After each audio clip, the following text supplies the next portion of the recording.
तो आज बताते हैं जावा। ठीक है, जावा जो है एक प्रोग्रामिंग लैंग्वेज है जो रिलीज हुआ था 1995 में।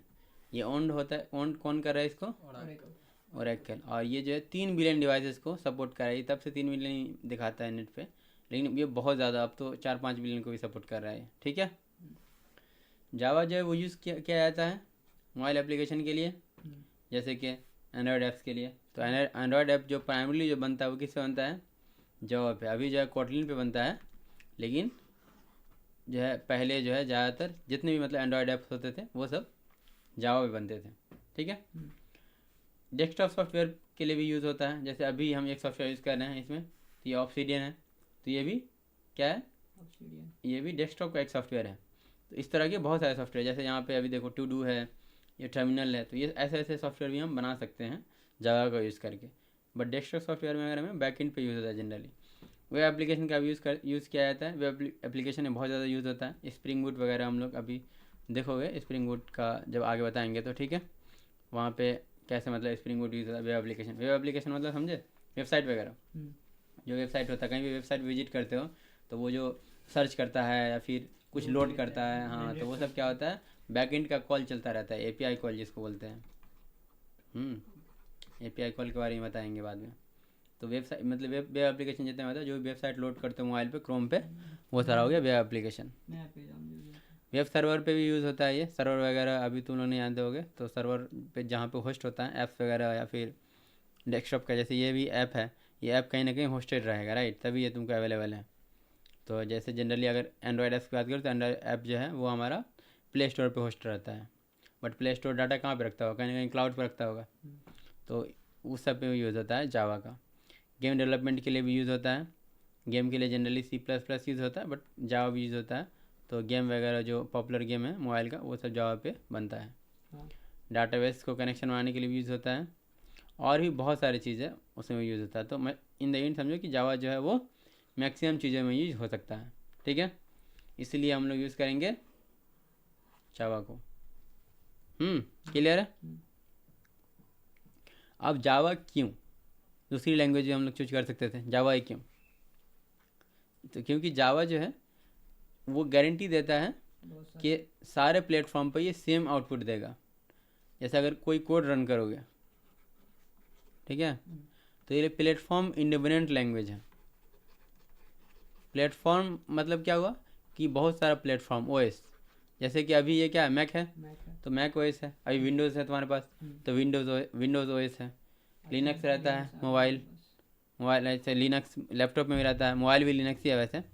रास्पबेरी पाई जानते हो, जो डिवाइस होता है छोटा छोटा, वो सब।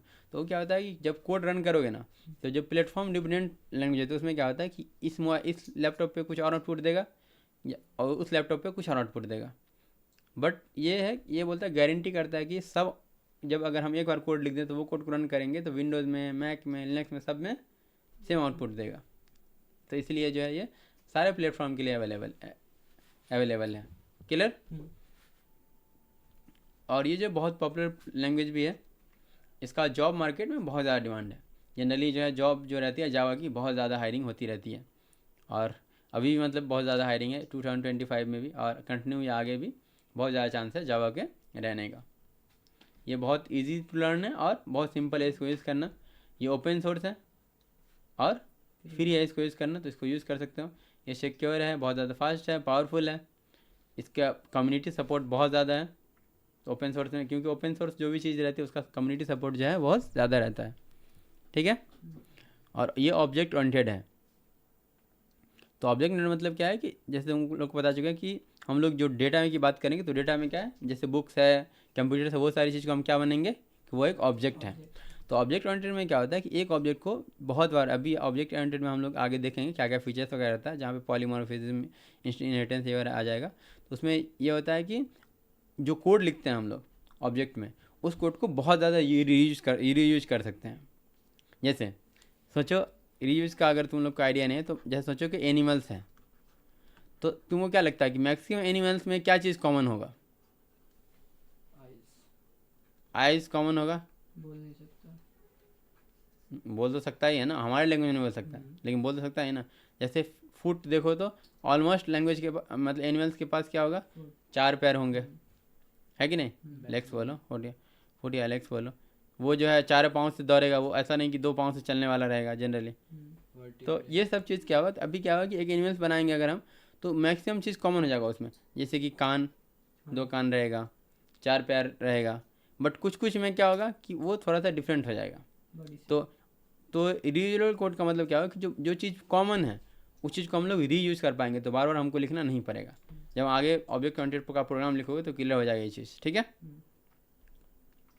तो इससे क्या होता है, ये देखो यहाँ पे डेवलपमेंट कॉस्ट जो है बहुत कम होता है। तो इससे क्या होता है, और मेनली जो रीज़न है जावा का यूज़ करने का वो यही है। तो यहाँ पे क्या होगा कि जब हम लोग कोई चीज़ें को चेंज करना चाहते हैं, क्योंकि जनरली जो प्रोग्राम लिखेंगे हम लोग आगे, तो प्रोग्राम जो होता है वो प्रोग्राम का एक चीज़ हमेशा होगा, वो होगा कि प्रोग्राम चेंज होगा, रिक्वायरमेंट चेंज होती रहती है। कभी भी एक चीज़ जो है एकदम फिक्स नहीं चलती, कुछ ना कुछ उसमें चेंज करना ही होता है, मॉडिफिकेशन होता है। जब मॉडिफिकेशन की बात आती है तो क्या होता है, कोडिंग है। कोडिंग अगर एक लाइन में इधर से उधर हो गया तो क्या हो जाएगा, बहुत ज़्यादा दिक्कत आ जाएगा, राइट। इसलिए ऐसी लैंग्वेज है जावा जो बहुत मतलब ऑब्जेक्ट ओरिएंटेड इतनी ज़्यादा है कि अगर कहीं पे कुछ चेंज करना है तो उसको पता कि एक चीज़ ही चेंज करना है तो हम एक ही जगह चेंज करेंगे, ज़्यादा जगह हमें चेंज करने की जरूरत नहीं पड़ेगी। तो इसमें बहुत ज़्यादा हेल्पफुल होता है, इसलिए जो है जावा प्रीफर किया जाता है बहुत ज़्यादा जगह। इवन दो कंपनीज वगैरह में भी इसीलिए रहता है, कंपनी में आज मान लो 10 फीचर्स है, कल हमको 11वां फीचर ऐड करना है, तो 11वें फीचर ऐड करने के लिए क्या हो कि कोड बेस में मान के चलो कि कितने फाइल रहेंगे, मान लो 100 फाइल भी रहेंगे, तो 100 फाइल में नहीं चेंज करके हम चाहेंगे कि मिनिमम एक फाइल में चेंज ही करें और वो जो फीचर्स है वो लोड हो जाए। तो इससे क्या होगा, बहुत कम जगह चेंज करना पड़ेगा, और तो ईजी रहेगा चेंज करने के लिए। उससे क्या होगा, दूसरे लैंग्वेज में नहीं जाना पड़ेगा, और जो कॉस्ट रहेगा वो भी कम हो जाएगा, क्योंकि ज़्यादा मतलब दिक्कत नहीं रहेगा। कोई भी एक नॉर्मल इंजीनियर भी रहेगा, उसको अगर आइडिया कि यहाँ पे ऐसे चेंज करना है तो वो एक जगह चेंज कर देगा, वो चेंज रिफ्लेक्ट हो जाएगा। बट जो दूसरी लैंग्वेज होती है, जैसे इवन दो कि पाइथन वगैरह भी है लैंग्वेज ऑब्जेक्ट ओरिएंटेड, बट उसमें क्या होता है जब चेंज की बात आती है तो बहुत ज़्यादा जगह चेंज करना पड़ता है, क्योंकि उतनी ज़्यादा ऑब्जेक्ट ओरिएंटेड नहीं है C++ या जावा की तरह। इसीलिए जो है जावा को हमें प्रीफर करना है। और ये जो असल में जो जावा है वो ये भी है कि इसका जो सिंटैक्स वगैरह रहता है वो C++ और C# के जैसा ही है ऑलमोस्ट। तो अगर जावा को सीख जाते हो तो C++ में कोड कर पाओगे, अगर C++ जानते हो तो जावा में कोड कर पाओगे। क्लियर है ये चीज़। तो इसलिए क्या होता है कि डेवलपर्स जो लैंग्वेज वगैरह सीखना चाहते हैं, क्योंकि एक लैंग्वेज से चलता नहीं कोई भी डेवलपर, तो 4-5 लैंग्वेज उसको सीखना ही पड़ता है। इसलिए अगर C++ से आओगे जावा पे तो ईजी लगेगा चेंज। ये जावा से C++ में जाएंगे तो हम लोग ईजी जो है कोड कर पाएंगे। क्लियर है। तो ये भी फ़ायदा रहेगा। तो हम लोग अब देखेंगे कि जावा के साथ काम कैसे कर सकते हैं, ठीक है। सबसे पहले जावा का अगर कोई प्रोग्राम वगैरह लिखना है तो हमको सबसे पहले चेक करना है जिस भी सिस्टम में हम जावा यूज़ करने जा रहे हैं वहाँ पे जावा इंस्टॉल है कि नहीं है। जैसे सबसे पहले अब देखो आईडी यूज़ कर सकते हो। आईडी मेरे पास है इंटेलिजे, अगर लैपटॉप है तुम लोगों के पास तो लैपटॉप में इंटेलिजे आईडी इंस्टॉल कर लेना है, ठीक है। अगर नहीं है, मान लो लैपटॉप है लेकिन मान लो उतना रैम नहीं है या फिर उतना रिसोर्स नहीं, क्योंकि इंटेलिजे बहुत हाई सॉफ्टवेयर है तो वो क्या करेगा, हैंग कर जाएगा। तो उसके लिए क्या करना है तुम लोग को कि एक ऑनलाइन वेबसाइट है रेपलिट, तो रेपलिट पे जो है अकाउंट बना लेना है। वहाँ पे ऑनलाइन जो है मिल जाएगा तुमको फ्री में आईडी, जहाँ पे जावा ऑलरेडी इंस्टॉल रहेगा वहाँ पे सारा प्रोग्राम चेक कर सकते हो। तो 2 ऑप्शन है, या तो इंटेलिजे इंस्टॉल कर लेना है जो आईडी है, जो फुल मतलब बहुत सारे फीचर आएगा आईडी में, आईडी सबसे बेस्ट होता है, और नहीं तो रेपलिट पे अकाउंट बना देना है। क्लियर है ये चीज़। इसको लिख लो, तुम लोग को आईडी इंस्टॉल करना है आज, ब्रैकेट भी से बनाया था, और रेपलिट ब्रैकेट नहीं, ब्रैकेट सिर्फ फ्रंट एंड के लिए, बैक एंड में तुम बैक एंड का नहीं यूज़ कर सकते हो, जावा वगैरह प्रोग्राम नहीं रन कर पाओगे। VS कोड यूज़ कर सकते हो, बट VS कोड से अच्छा इंटेलिजे है, इंटेलिजे रिकमेंड है, बट चाहो तो VS कोड भी यूज़ कर सकते हो। तो सबसे पहले जावा इंस्टॉल कर लेना है। अभी मान के चलो मैं रेपलिट का एग्जांपल दिखा देते हैं यहाँ पे। तो यहाँ पे देखो जैसे यूज़ कर रहे हैं रेपलिट वेबसाइट है, वहाँ पे जा कर के जो है ये वाला यहाँ शिट इसको जो है कट करो। अब देखो ये वाली वेबसाइट है रेपलिट, यहाँ पे आकर के एक प्रोजेक्ट बना देना है जावा का, तो कुछ इस तरह का बन जाएगा, ठीक है, बाय डिफ़ॉल्ट। अब यहाँ पे सबसे पहले सेल खोलना है। सेल खोलने के लिए यहाँ पे देखो प्लस वाला विंडो पे जाओगे, सेल अगर टाइप करोगे तो सेल जो है हर जगह मतलब सेल ही तुमको चेक करना है। अगर लैपटॉप में रहो तो लैपटॉप में क्या होता है, टर्मिनल मैक ओएस में जैसे टर्मिनल है, तुम्हारे लैपटॉप में क्या रहेगा, कमांड प्रॉम्प्ट, नोट डाउन कर लो, कमांड प्रॉम्प्ट पे विंडोज़ में चेक करना है कि जावा इंस्टॉल है कि नहीं। तो जावा चेक करने के लिए क्या करना है तुम लोग को, जावा हाइफन वर्जन, तो यहाँ पे देखो ये जावा इंस्टॉल है कि नहीं है, ओपन जेडी के वर्जन 17 यहाँ पे इंस्टॉल है। अगर ये नहीं रहता तो जावा हाइफन वर्जन से ये नहीं आता। तो कहीं भी चेक करना है कि जावा इंस्टॉल है या नहीं, तो जावा हाइफन वर्जन से चेक कर लेना कि जावा इंस्टॉल है कि नहीं। अगर नहीं रहेगा तो इंस्टॉल कर लेना है, और अगर रहेगा तो फिर ये दिख जाएगा ये वाला कि हाँ ठीक है, मतलब यहाँ पे है जावा। हाँ तो कोई वर्जन हो सकता है, यहाँ पे 17 है, हो सकता है तुम्हारे पास 21 रहे, 24 रहे, या फिर 8 रहे, पुराना नया जो भी हो सकता है, जो भी इंस्टॉल करोगे वही दिखा यहाँ पे। जैसे इंटेलिज वगैरह अगर डाउनलोड कर लोगे तो वहाँ पे तुम लोग को वर्जन हो सकता है लेटेस्ट वाला रहेगा, तो वहाँ पे 24 दिखेगा, क्योंकि अभी 24 भी आ गया है, तो नहीं तो 23 दिखेगा। ठीक है,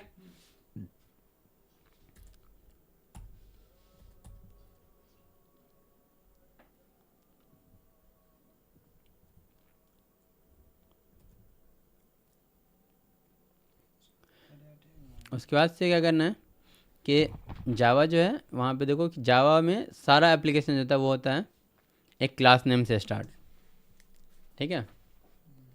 और क्लास नेम वही होना चाहिए जो तुम्हारा रहेगा फाइल नेम। इसलिए एक फ़ाइल क्रिएट कर लेते हैं, मान के चलो मेन डॉट जावा। तो मेन डॉट जावा लग, देखो फाइल का नाम क्या है, मेन डॉट जावा, तो क्लास क्या होना चाहिए, मेन डॉट जावा, तो फाइल में लगेगा, तो क्लास होना चाहिए मेन, होना चाहिए ना। तो यहाँ पे अगर एम्प्टी प्रोजेक्ट क्रिएट करोगे तुम रिपल 8 में, तो यहाँ पे तुमको बाय डिफ़ॉल्ट मिलेगा मेन डॉट जावा क्रिएट करके। यहाँ पे देखो मेन डॉट जावा ऑलरेडी क्रिएट है, राइट। और मेन डॉट जावा में देखो यहाँ पे ऑलरेडी बाय डिफ़ॉल्ट जो है ये वाला लिखा हुआ है हेलो वर्ल्ड का प्रोग्राम। और हेलो वर्ल्ड को प्रोग्राम को समझने से पहले देखो ये फाइल क्या है, मेन डॉट जावा, और यहाँ पे मेन मेथड है, और यहाँ पे आउट है, प्रिंटल है, ये सब लिखा हुआ। अभी तुम लोग को ये सब नहीं समझा रहा हो कि ये सब क्या है ना, तो सब बता देते हैं यहाँ पे असल में। तो यहाँ पे देखो पहले जान लो कि इसको रन कैसे करना है, उसके बाद से इसको डिटेल में बताते हैं कि ये सारी चीज़ मतलब क्या है। तो रन करने के लिए क्या करना है, तुम लोग को सेल पे पहले जाना है और उसी डायरेक्टरी में जाना है जहाँ पे ये फाइल है। तो ये फाइल देखो कौन सी डायरेक्टरी में, मतलब SRC मेन जावा उसके अंदर है ये, राइट। तो अगर सेल को ओपन करें तो यहाँ पे हमें कहाँ जाना होगा, SRC मेन जावा आ गए, यहाँ पे यहीं पे फाइल है, तो पहले इस डायरेक्टरी में आ गए हम। क्लियर है ये चीज़। उसके बाद से इस डायरेक्टरी में आने के बाद क्या करना है, इसको हमें कंपाइल करना है। कंपाइल करने के लिए क्या कमांड है, जावा सी और मेन डॉट जावा। तो जावा सी उसके बाद फाइल का नाम, तो यहाँ पे लिखना है जावा सी और उसके बाद फाइल का नाम। और जब इसको रन करोगे तो अगर ये इसमें कोई भी एरर नहीं रहेगा तो क्या रहेगा, ये जो तुमको नेक्स्ट लाइन में पहुँचा देगा कमांड प्रॉम्प्ट, बट और अगर कोई एरर रहेगा तो वह एरर दिखा देगा। बट अगर ये नेक्स्ट लाइन पे जाएगा तो यहाँ पे क्या होगा, कंपाइल वाली एक क्लास भी क्रिएट हो जाएगी जो रहेगी तुम्हारी डॉट क्लास से। फाइल का नाम पहले क्या था, मेन डॉट जावा, अभी क्या जनरेट होगा, मेन डॉट क्लास, और वही सेम डायरेक्टरी में यहाँ पे क्रिएट होगा। तो जैसे देखो जावा सी मेन डॉट जावा, जैसे इंटर करेंगे तो यहाँ पे कोई एरर नहीं है, मान के चलो ये मेरे प्रोग्राम में मान लेता नहीं है, इसको नीचे कर लेते ताकि दिखे तुम लोग को।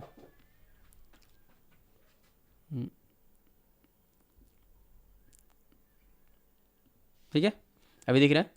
मान लो यहाँ पे कोई भी एरर नहीं है अभी, तो सेल में जाएंगे, इसको कंपाइल करेंगे। तो जैसे ही कंपाइल करो तो यहाँ पे देखो इस वाले फोल्डर में क्रिएट होगा फाइल, देखो मेन डॉट क्लास क्रिएट हो गया, राइट।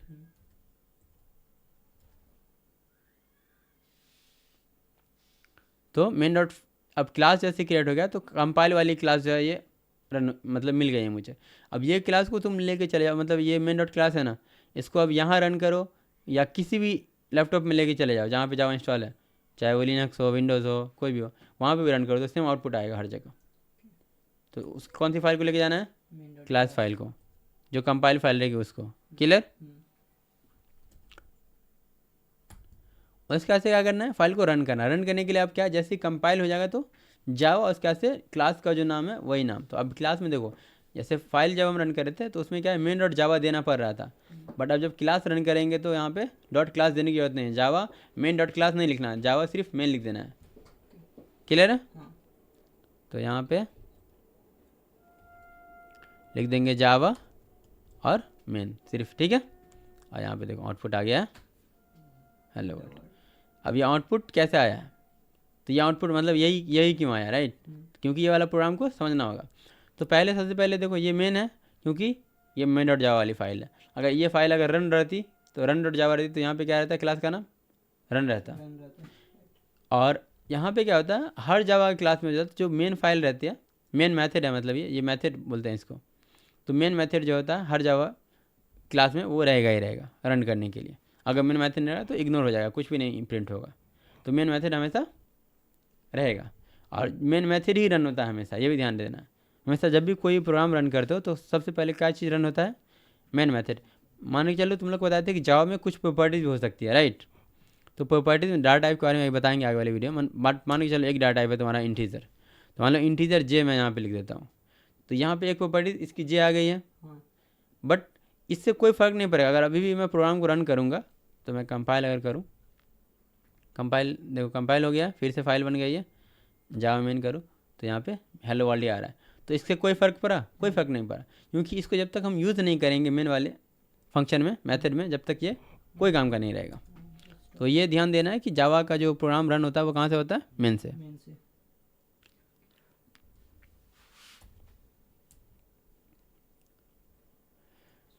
तो ये वाला पूरा सिंटैक्स का भी समझो। तो यहाँ पे सबसे पहले जो रन होता है कोड, वो जितना भी कोड रहता है, जितना लाइन ऑफ कोड रहेगा वो सारा जो है वो क्लास के अंदर होनी चाहिए। तो जैसे अभी प्रोग्राम में देखो,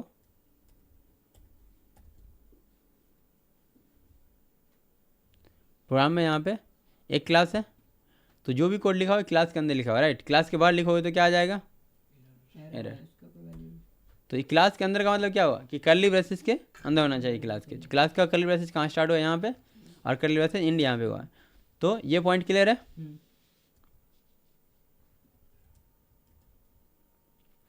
उसके बाद से जावा जो केस सेंसिटिव है, तो मेन और मेन दोनों सेम नहीं है, क्योंकि एम यहाँ पे कैपिटल और यहाँ पे एम स्मॉल है, तो दोनों सेम नहीं होगा, ये भी ध्यान देना है। तो कोई भी चीज़ जो है जो कैपिटल और स्मॉल अगर लिखा रहेगा तो वो भी हमारा मैटर करेगा। जैसे अगर यहाँ पे मान के चलो ए भी लिखा हुआ है ऐसे, एक ए भी लिखा हुआ है ऐसे, दोनों डिफरेंट है, या फिर ऐसे लिखा हुआ है ए भी, ओ ये दोनों तो सेम है, ऐसे लिखा हुआ है ए भी, तो ये अलग है, ये चारों अलग अलग अलग अलग वैल्यू है। क्लियर है ये चीज़ कि नहीं, क्योंकि केस सेंसिटिव है ये। नेम जो है फाइल का वो मैच करना चाहिए हमेशा क्लास नेम से। तो जब भी कोई भी फाइल क्रिएट करो, मान लो अभी माइक क्रिएट करूँगा, माइक डॉट जावा, तो क्लास नेम क्या होना चाहिए, माइक। और अगर क्लास नेम लैपटॉप है तो फाइल का नाम क्या होना चाहिए, लैपटॉप डॉट जावा, डॉट जावा इधर फाइल होना चाहिए ना, ठीक है। लास्ट में डॉट जावा लगा देना है, ठीक है। क्लास नेम दे दोगे, उसमें यहाँ पे डॉट जावा लगा देना है। जैसे अगर मान के चलो मेरा क्लास रहेगा बुक, तो क्या होगा फाइल का नाम, बुक डॉट जावा, है ना। कोई भी कोड जो रहेगा मेन मेथड के अंदर वो सब एग्जीक्यूट होगा। जो कर्ली ब्रेसेस होता है वो क्या बताता है, हमारा एक ब्लॉक को बताता है कि कोड कहाँ पे स्टार्ट हो रहा है, कहाँ पे ख़त्म हो रहा है। जैसे यहाँ पे देखो, अगर इस क्लास की बात करो तो ये क्लास कहाँ स्टार्ट हो रहा है, यहाँ पे, और ख़त्म कहाँ पे हो रहा है, 6 लाइन पे। मेन मेथड की बात करो तो मेन मेथड कहाँ पे स्टार्ट हो रहा है, थर्ड लाइन में, और ख़त्म कहाँ हो रहा है, 5th लाइन पे। देख रहे हो ना। और ऑर्डर मैटर करता है, मतलब जैसे ये अगर पहले ये वाला क्रिएट हुआ है तो इसका अगर ये वाला ओपन हुआ है तो अब क्लोज करेंगे तो ये वाला क्लोज नहीं होगा, पहले ये वाला क्लोज होगा, है ना। ये पैरेंथेसिस का रूल है, बेसिक रूल है। तो ये रूल हमेशा मतलब अप्लाई होगा। तो पहले इनर ब्रैकेट क्लोज होगा, फिर आउटर ब्रैकेट। क्लियर है ना ये चीज़ की नहीं।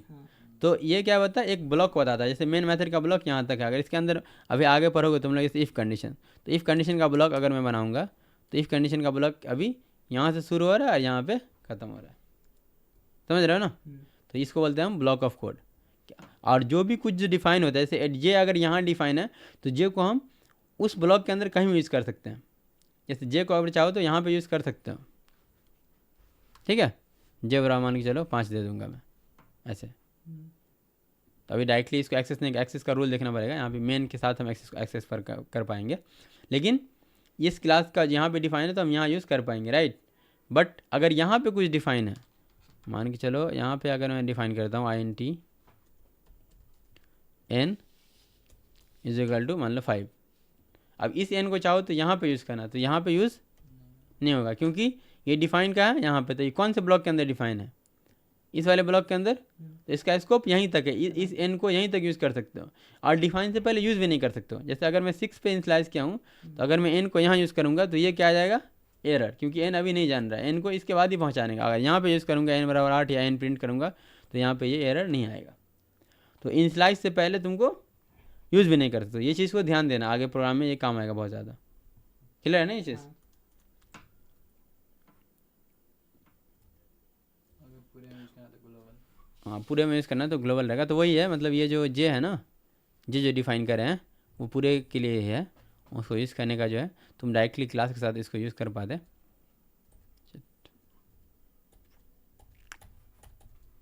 ये है ना जे, ये ग्लोबली डिफाइंड है, क्लास में मतलब मेन के ऊपर। ठीक है, क्लास क्या है ना, तो ये ग्लोबल है वो। क्लियर है ना ये चीज़? उसके बाद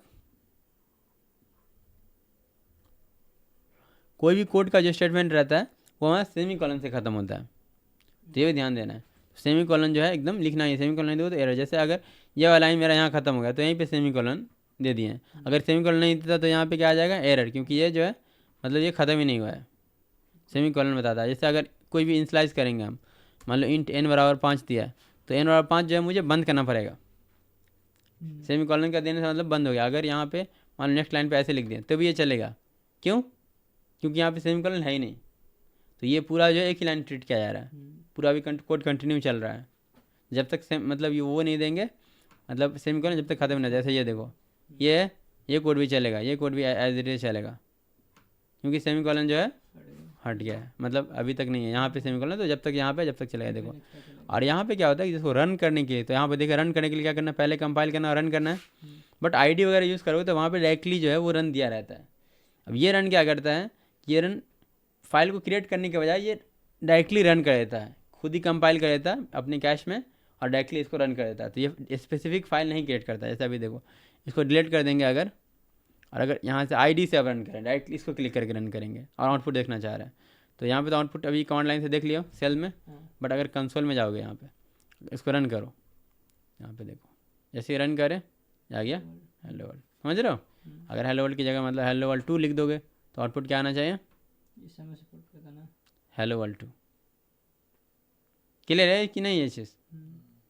तो अभी क्या हो रहा है, अभी यहाँ पे फाइल बन रहा है मेन डॉट क्लास, क्योंकि ये आईडी है, तो आईडी बहुत सारी चीज़ सपोर्ट करता है। बट अगर जो तुमको कहीं पर रन करना होगा मतलब सेल वगैरह से, तो कैसे मैनुअली रन करना है, पहले कंपाइल करना है, कंपाइल करने के बाद एक क्लास फाइल बनेगी, उस क्लास फाइल को हमें रन कर देना है।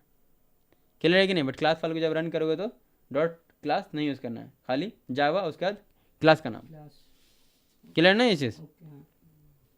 तो समझ गया जावा का हेलो वर्ल्ड का प्रोग्राम कैसे रन करना है, सारी चीज़ें क्लियर हो गई। ये जो देख रहे हो ये पब्लिक स्टैटिक, ये सब असल में ये सारे कीवर्ड्स हैं। पब्लिक मतलब कि ये पब्लिक है, इसको कोई भी एक्सेस कर सकता है। स्टैटिक मतलब होता है कि जो क्लास के साथ एसोसिएटेड है, तो इसको जो है मतलब डायरेक्टली क्लास को ऑब्जेक्ट नहीं बनाना पड़ेगा, डायरेक्टली एक्सेस कर पाओगे, तो वो सारी चीज़ें मतलब आगे जाके क्लियर हो जाएगी तुम लोग को। वाइड जो है वो एक रिटर्न टाइप है। जैसे अभी तुम लोग डाटा टाइप 3 चीज़ पढ़े हो, राइट? टेक्स्ट, बुलियन और नंबर्स। अब ये बता रहा है कि क्या चीज़ रिटर्न, अगर टेक्स्ट रिटर्न करना चाहते हो तो यहाँ पे स्ट्रिंग लिखोगे, अगर तुम चाहते हो बुलियन रिटर्न करना तो यहाँ पे बुलियन लिखोगे, तो अभी तुमको बुलियन रिटर्न करना पड़ेगा यहाँ से, इस वाले मेथड से। वाइड का मतलब हो गया कि कुछ भी रिटर्न नहीं करेगा, इसलिए यहाँ पे रिटर्न देखो, रिटर्न है ही नहीं। तो ये सारे रिटर्न वगैरह भी सीखोगे आगे कि क्या होता है रिटर्न वगैरह। तो ये जो वाइड का मतलब क्या हो गया कि कुछ भी रिटर्न नहीं करने की जरूरत है इसको। ये स्ट्रिंग आरजीएस जो है ये बाय डिफ़ॉल्ट प्रोग्राम है, मतलब जावा का मेन वाला मेथड हमेशा ऐसे ही होता है, हमेशा लिखा रहता है ऐसे। ये क्या करता है, ये कमांड लाइन आर्गूमेंट भी ले लेता है। जैसे रन करने के टाइम पे तुम चाहो तो पास भी कर सकते हो। जैसे रन मैं यहाँ पे रन कैसे कर रहे थे, जावा मेन यूज़ कर रहे थे, अब चाहो तो जावा मेन के बाद 1-2 इनपुट भी दे सकते हो, वो भी बता देते हैं। अभी देखो, मान चलो मैं चाहता हूँ यहाँ पे प्रिंट करना, तो आर्गूमेंट का ये एरे है, इसका मतलब होता है एरे, आगे बताएंगे एरे भी कैसे होता है। तो अब चाहते हैं कि उस एरे का पहला वैल्यू को प्रिंट करना, तो पहला वैल्यू को प्रिंट करने के लिए क्या होगा, पहला इंडेक्स जो है वो 0 से स्टार्ट होता है प्रोग्रामिंग में, तो ARG 0 मान के चलो, यह यूज़ कर रहे हैं। क्लियर है? तो अब जो पहला जो 0 वाला आर्गूमेंट होगा वो यहाँ पे प्रिंट हो जाएगा। अगर 2 आर्गूमेंट प्रिंट करना चाहते तो 2 आर्गूमेंट प्रिंट कर सकते हो। अभी क्या करेंगे, इसको अगर हम पहले कंपाइल करेंगे, कंपाइल हो गया, अब इसको रन करेंगे। बट रन करने के टाइम पे क्या करना पड़ेगा, हमको एक इनपुट भी देना पड़ेगा। मान चलो अभी इनपुट देते हैं हम कुछ, मान लो अभी देते हैं गुल्लू, तो अब जावा मेन गुल्लू, तो हेलो वर्ल्ड 2 और फिर गुल्लू। तो देख रहे हो ये आर्गुमेंट भी ले रहा है साथ साथ, रन करने टाइम भी आर्गुमेंट ले रहा है। अगर 2 आर्गुमेंट पास करना चाहते हो तो 2 आर्गुमेंट पास कर सकते हो। यहाँ मान के चलो 2 आर्गुमेंट पास होगा, दोनों को प्रिंट कर देना। तो यहाँ पे ARGS1 भी प्रिंट कर देते हैं। अब क्या करते हैं, फिर से इसको कंपाइल करेंगे, है कि नहीं। अब यहाँ पे 2 वैल्यू पास करेंगे, गुल्लू और मान के चलो क्या रहेगा, मान लो अप्रैल रहेगा APR। तो यहाँ पे देखो गुल्लू अप्रैल, देख रहे हो कि नहीं। तो ये कमांड लाइन से भी इनपुट पास कर सकते हो तुम लोग, क्लियर। ये सारा चीज़ जो है आज अभी जा करके टेस्ट कर लेना ID पे, या फिर ऑनलाइन REPL8 में प्रोजेक्ट बना के टेस्ट कर लोगे, देखा दोगे। कमांड लाइन समझ गया कैसे रन करना है, मेन प्रोग्राम कैसे रन करना है, हेलो वर्ल्ड कैसे रन करना है, क्लियर है। सिंटैक्स क्लियर है, स्कोप किसका कहाँ तक रहता है ये भी क्लियर है कि नहीं। आगे बताएंगे डाटा इसके बारे में, आगे बताएंगे, ठीक है, क्लियर। चलो।